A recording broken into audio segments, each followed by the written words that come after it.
base a una planeación y también debe tener una supervisión adecuada cuando nosotros hablamos de equipos de auditoría. Estudio y evaluación del control interno. ¿Qué es eso? Ese era el quinto mandamiento, estudio y evaluación del control interno, ¿sí? Entonces yo debo, y eso lo seguimos haciendo bajo estándares internacionales, estudiar y evaluar el control interno que tiene la empresa o el ente o el área que yo voy a evaluar, el área a la cual le voy a realizar mi trabajo de auditoría. ¿Por qué? Porque yo del control interno yo debo de tener una imagen y debo establecerle un nivel de fiabilidad, ¿sí? Si yo llego a una empresa y analizo su control interno y veo que esa empresa tiene un control interno, mejor dicho, hecho un 8, que nadie controla nada, que todo el mundo, que no hay procesos, no hay procedimientos, no hay nada en esa empresa, ¿sí? Entonces, ¿qué quiere decir? Que yo en mis pruebas me voy a tener que esforzar mucho más. ¿Por qué? Porque el control propio que tiene la organización no me da fiabilidad para yo confiar en los resultados que me está presentando la organización. ¿Listo? Evidencia suficiente y competente. ¿Qué será esto? Evidencia suficiente y competente. Mis papeles de trabajo, mis soportes, ¿sí? Entonces yo en todas las pruebas que realizo debo recaudar, recopilar la evidencia suficiente de que realicé el trabajo y que llegué a las diferentes conclusiones que me van a servir a mí de base para emitir mi opinión. Entonces esas son las tres siguientes normas relacionadas con la ejecución del trabajo. Y vienen las cuatro últimas que son con relación al informe. Y con relación al informe, las nagas me decían, norma 7, aplicación de los principios de contabilidad generalmente aceptados. ¿Cuáles son los principios de contabilidad generalmente aceptados, muchachos? ¿Cuáles son? Señores contadores. Es como si yo le preguntara a un sacerdote, ¿dónde está el primero de Corintios? ¿Cuáles son los principios de contabilidad generalmente aceptados? Comparabilidad. ¿Cuáles son?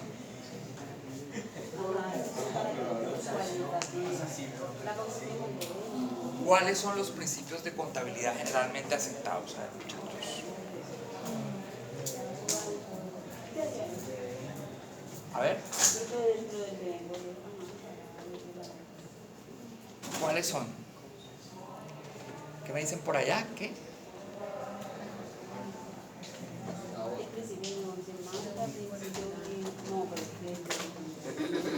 Principio de negocio en marcha, ¿qué? ¿Qué es eso?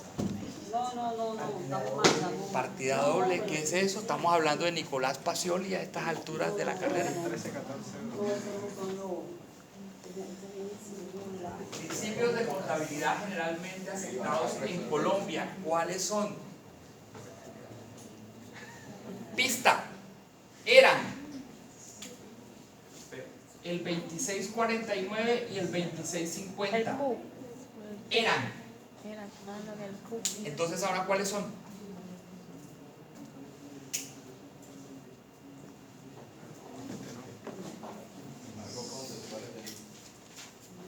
Los principios generales de contabilidad generalmente aceptados en Colombia son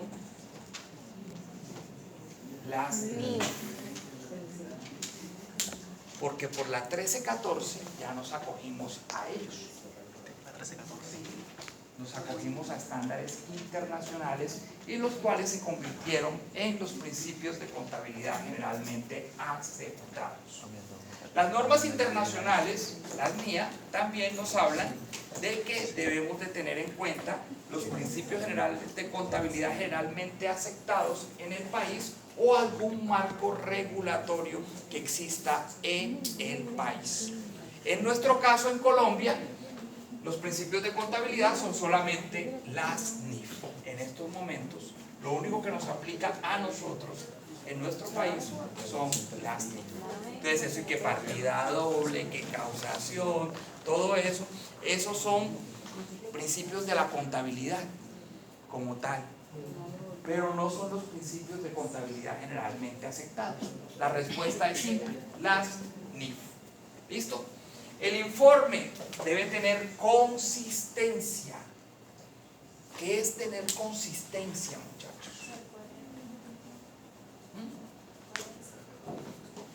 Coherencia es una buena parte de la consistencia, pero generalmente cuando hablamos de consistencia, y eso lo vamos a ver también en estándares internacionales, no solamente en las NAGA, es que un informe debe ser resumido, directo.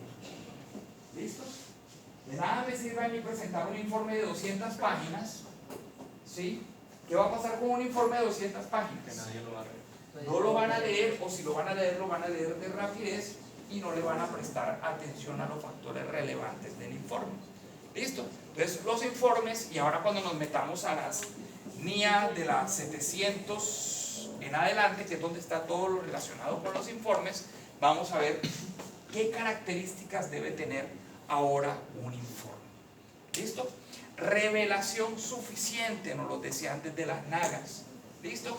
Y por último, y no menos importante, porque es como que el resultado de todo lo que nosotros hacemos, la opinión del auditor. ¿Listo? Entonces, esto eran las NAGAs, estos son los antecedentes, y desde aquí comenzó todo, desde aquí arrancamos, para que ahora estamos bajo normas internacionales. ¿Por qué yo les traigo las NAGAs? Porque todo esto que está aquí, en estas 10 normitas, ustedes lo van a encontrar todo en las normas internacionales, distribuido en todas las casi 60 normas que hay a nivel internacional. ¿Listo? Seguimos.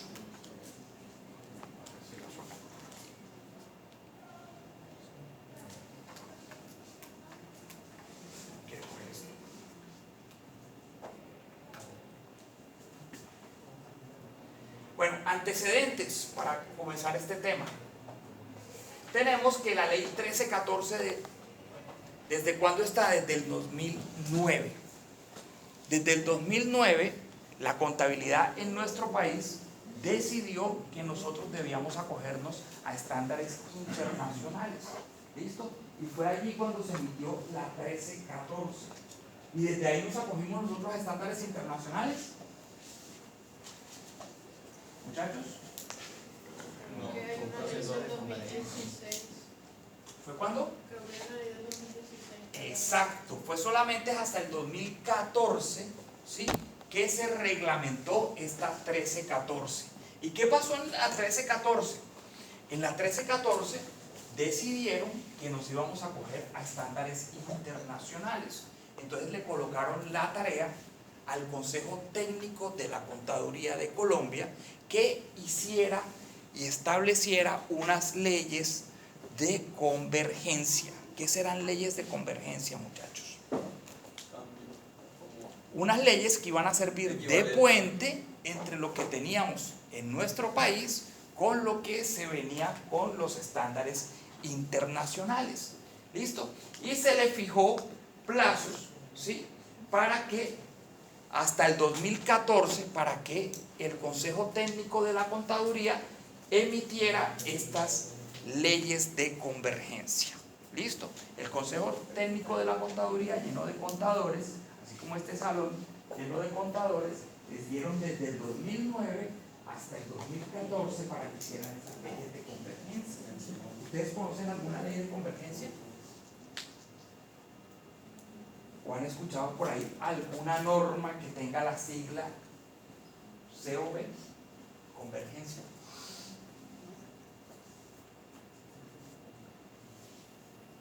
No. ¿Seguro sí? Confían mucho en los profesionales. Eso está bien, que confiemos muchos en que los del Consejo Técnico hicieron la tarea. No la hicieron. No se creó ninguna norma de convergencia, sino que cuando llegó el 2014, ellos lo que simplemente emitieron fue un comunicado diciendo: acójanse a normas internacionales de información financiera, acójanse a normas internacionales de auditoría, acójanse, sí, ¿sí? Acójanse, pero no hubo normas de convergencia. Entonces ahí se presentó una locura, ¿sí? Los que estábamos en la profesión contable en esa época, eso fue una locura, que la contabilidad tocaba volverla a estudiar, que mejor dicho, que todo fue en agosto para todas las firmas de auditoría, porque todas las firmas de auditoría se llenaron de plata haciéndole las políticas y haciéndole el paso de normas anteriores a normas internacionales a las empresas. Los software todos sacaron versiones bajo estándares internacionales, todo eso fue un despelote en el 2015 y al 2016, porque se crearon 4 grupos en los cuales cada empresa, dependiendo su nivel de activos, su nivel de empleados y demás, podían pertenecer a cada uno de los grupos, y dependiendo tenían que acogerse en diferentes fechas a los estándares internacionales. ¿Listo? Entonces solamente fue hasta el decreto 0302 del 2015 cuando nos acogemos a estándares internacionales. Entonces aquí, por este decreto, se reglamenta la 1314 del 2009, o sea, casi que 5 años después. ¿Listo? Y no sé qué pasó con esto. Es una norma compuesta por 10 artículos y un anexo normativo súper largo. Se gastaron ¿cuántos años para hacer una normita de 10 artículos? ¿Sí? Donde decían que simplemente nos acogíamos a todos los estándares internacionales. Pero aquí no vamos a ver que nos acogíamos a las NIF ni nada de eso, sino que vamos a hablar de lo que nos interesa a nosotros, que es que nos acogíamos a lo que es lo que es el Código de Ética para Profesionales de la Contaduría, emitido por el Consejo de Normas Internacionales, que es el IESBA, y también que nos acogíamos a las normas internacionales de auditoría y aseguramiento que eran emitidas por el IASPI. ¿Listo? Entonces, eso simplemente se demoraron ¿cuántos años para sacar un decreto diciendo acójanse? ¿Listo? Se formó la locura. ¿Ah? Sí, fue bastante pesado en esa época, sobre todo para muchos contadores, sobre todo los que eran muy empíricos. ¿Listo? Entonces, ¿qué nos dice del decreto 302? ¿Listo? Del 20 de febrero del 2015 entran a regir en Colombia las normas internacionales de auditoría a partir del 1 de enero del 2016. ¿Listo? Entonces, ¿qué nos dice ahí el segundo párrafo? ¿Quién me ayuda? Aspectos como la planificación de la auditoría, por citar un ejemplo, lo cual está enmarcada dentro de la NIA 300. Esta planificación está relacionada directamente con el desempeño del auditor y por ende forma parte de todo el contexto en que enmarca la auditoría interna y externa, siendo esta un factor importante en la aplicación de una auditoría y de la cual depende una gran parte el éxito de los resultados en el trabajo del auditor. Listo. Oye, que vamos a hablar de muchos de normas acá. Ya cuando nos metamos a partir de la próxima clase ya más en materia, ya vamos a ver una que otra normita y nos vamos a ir directamente a las aplicaciones. ¿Listo? Para que no crean que todos los viernes vamos a estar aquí leyendo hasta las 10 de la noche. Solamente hoy que vamos hasta las 10:30. ¿Cómo? Deja estar Dime. Y mañana me toca trabajar. Mañana me toca Sí, yo se las trabajar. comparto. No sé si quieren crear un grupo de WhatsApp o alguna cosa ahí. 310 303 3075. Entonces ahí yo les comparto tanto el sílabus, que fue el que hablamos ahorita, Y la diapositiva. y las diapositivas de hoy. ¿Listo? Listo. Entonces, ¿qué dice el Consejo Técnico de la Contaduría? ¿Qué nos dijo? La propuesta normativa de las normas de auditoría y aseguramiento de la información NAI, la cual contiene Primero, el Código de Ética para Profesionales de la Contabilidad emitido por el IESBA. El IESBA. IESBA. Segundo, las normas internacionales de auditoría, NIA. Tercero, las normas internacionales de control de calidad, NICC. Cuarto, las normas internacionales de trabajo de revisión, las normas internacionales de trabajo para atestiguar y las normas internacionales de servicios relacionados. Todas ellas emitidas por el IASB. Y vamos a ver ahora qué es el IASB. Entonces, ¿qué pasó? Esto fue lo que hizo el Consejo Técnico de la Auditoría. Emitió un comunicado diciendo, acójanse a esto. Ya nosotros lo revisamos, esto nos aplica, entonces sí lo podemos realizar, pero normas como tal, de convergencia, normas como tal, que cogieran el 2649 y lo llevaran a lo que eran los estándares internacionales, nada de eso se hizo. ¿Listo? Y nos acogimos directamente a normas internacionales, sobre todo a lo que nos atañe a nosotros acá, que son las normas de auditoría y también el código de ética. Son las que vamos a ver nosotros acá. Normas de auditoría y el código de ética. Entonces, si ya yo les había hablado ahorita que había un código de ética, ¿cuál fue el que yo les dije ahorita cuál era? La ley 43 del 90. Y nos acogemos a otro. Entonces, ¿qué quiere decir eso?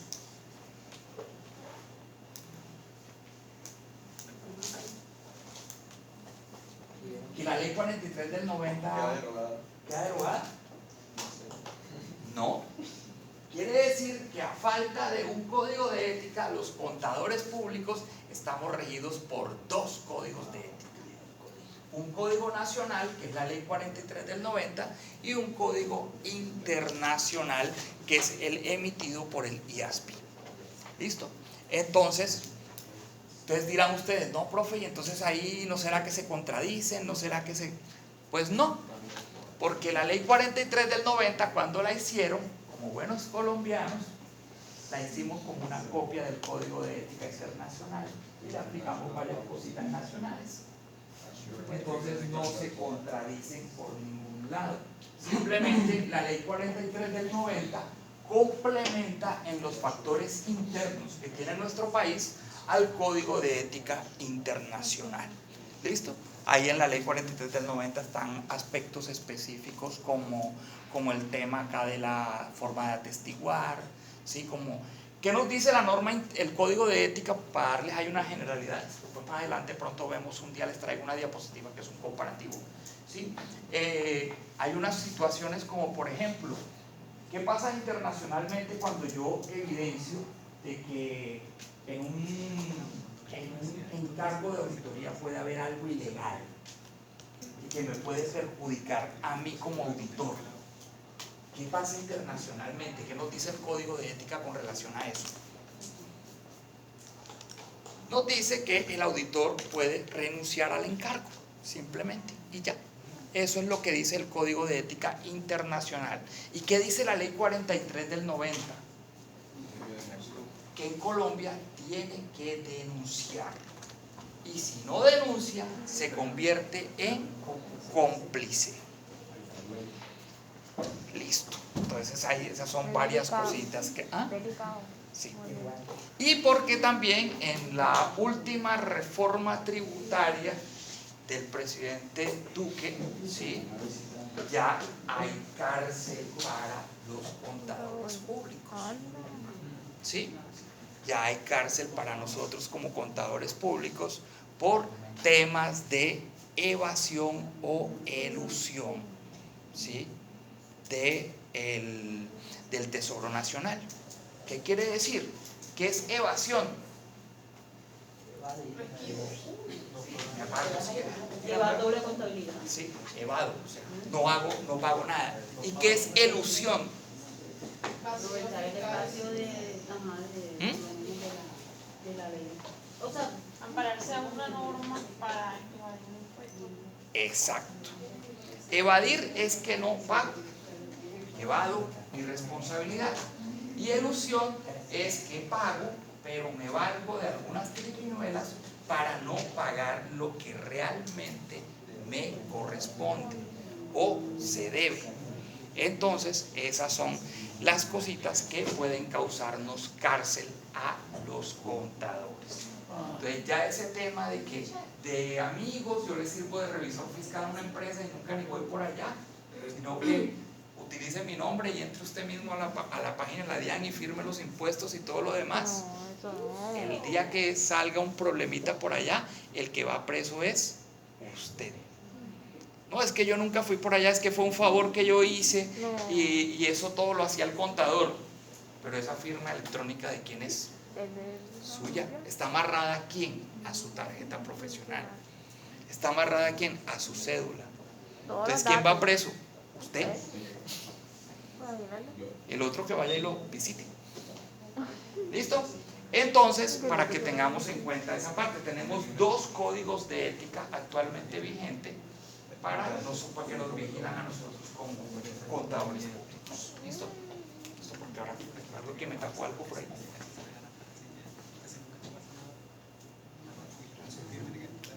Listo. Entonces, ¿qué obligaciones hay para el contador público a partir de este decreto 0302? ¿Quién me ayuda? El presente decreto será de aplicación obligatoria por los revisores fiscales que presten sus servicios a entidades del Grupo 1 y a las entidades del Grupo 2 que tengan más de 30.000 salarios mínimos mensuales legales vigentes, de activos o más de 200 trabajadores. Espérate, paremos ahí un momentico porque ahí hay algo sumamente importante que quiero ver quién lo detectó.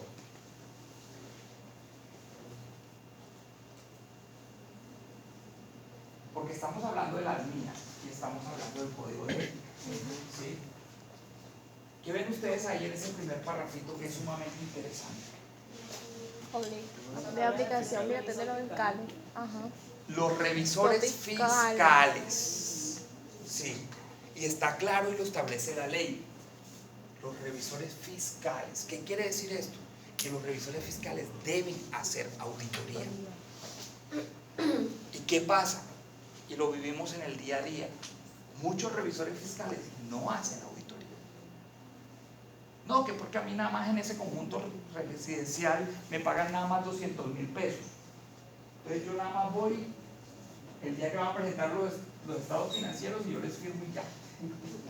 Porque los conjuntos residenciales, por ser propiedades horizontales, están obligadas a tener revisor fiscal. ¿Qué pasa? Ahí el revisor fiscal es responsable en dado caso que se llegue a presentar un problema en ese. ¿Por qué? Porque él debería hacer auditoría. Y los revisores fiscales no están haciendo auditoría. Y deberían hacer auditoría. ¿Listo? Dime. Se menciona esto de mandas horizontales. Y el conjunto donde yo viví se formó un chicharrón, por así decirlo. Porque estaba el administrador que estaba desde el 2020 y ellos tienen su asamblea constituida y todo, y las elecciones son cada cierto tiempo. Como estaban en pandemia, pues el mismo administrador quedó. Vamos a ver que el conjunto tenía como unos fondos, se le estaban pagando a los trabajadores sus prestaciones porque hay como 3 aseadores y hay como 4 vigilantes. El tipo siguió y en pandemia dejó de pagar a los trabajadores a tiempo. Siempre había un daño con respecto al agua, a la luz, la cortaban, no sé qué. Este año él nunca había pasado porque la junta se disolvió y volvió este año. Nunca, El mismo. ¿Ah? El mismo. El mismo como que la disolvió. Ajá. Entonces este año es que pasan los estados financieros, no sé qué, y pues la contadora y otra persona del conjunto de la contadora pasa a los estados financieros y hay cosas como que no cuadran. ¿Y el revisor fiscal? Y no había revisoría fiscal de parte de esa parte. Pasan la carta, pasan los estados financieros a todos los vecinos porque no había pues junta directiva en ese momento. Y para resumirle la cuenta, llegó la policía, la contadora quedó sin tarjeta profesional y el administrador del conjunto está casi preso por eso. Porque entró un revisor fiscal ahora y se calcula aproximadamente que el anterior administrador se cogió como 250 millones de pesos. Imagínate. Y eso expande cada día en este tipo de negocios, ¿sí? Y la DIAN ya le tiene la lupa puesta a este tipo de negocios. ¿Sí? Ustedes vieron algo que comenzó este año, que se llama el RV, ¿sí? El registro Único de beneficiarios finales. de beneficiarios finales. Pues uno de los objetivos de ese registro único de beneficiarios finales es el control que ya la DIAN quiere hacerle a todas estas unidades, ¿sí? Y por eso hay casi que todas estas unidades al que tenían que reportar era el representante legal, ¿sí? Porque para que tú colocaras a todos los beneficiarios, de apartamentos, entonces el edificio tendría que tener nada más por ahí como 10 apartamentos para que todos pasaran del 5% del valor total ¿sí? Entonces, pero si ya tenía más de 20 apartamentos, ya nadie iba a tener más del 5%. Entonces nadie los iban a reportar, pero sí iban a tener que reportar tanto al representante legal como al revisor fiscal. ¿Listo? Entonces, ahí es un tema delicado que se tiene para todo eso. ¿Por qué? Porque la DIAN se está llenando de mecanismos. Se está llenando de mecanismos para comenzar a apretar a todo el tema de la evasión y la elusión. ¿Sí? La DIAN en estos momentos tiene facturación electrónica. Y en la facturación electrónica, ¿qué información le llega a la DIAN? ¿Qué vendo? ¿A quién le vendo? ¿Y en cuánto le vendo? ¿Y qué impuesto le cobro? Aquí están tanto mis ingresos, si yo soy el que facturo, como los costos del que me compra. ¿Sí? Tiene también documento electrónico. En el documento electrónico está toda esta información, pero cuando son personas no responsables. O sea que la información que no le voy a reportar acá, la va a encontrar acá. Y tiene nómina electrónica. Y en nómina electrónica, ¿qué va a tener? El resto de gastos, todos los gastos de personal. ¿Sí? Y con todo esto el Ministerio de Hacienda puede hacer todo lo que quiera y va a tener toda la información. Y la DIAN tiene una hermanita menor, ¿sí? Que se llama la UGPP. Creo que, Sí. ¿cómo controlarían la elusión? ¿Qué es la palabra? Elusión, porque es que ya la DIAN ya va a tener casi que la copia de tu contabilidad allá. Sí, pero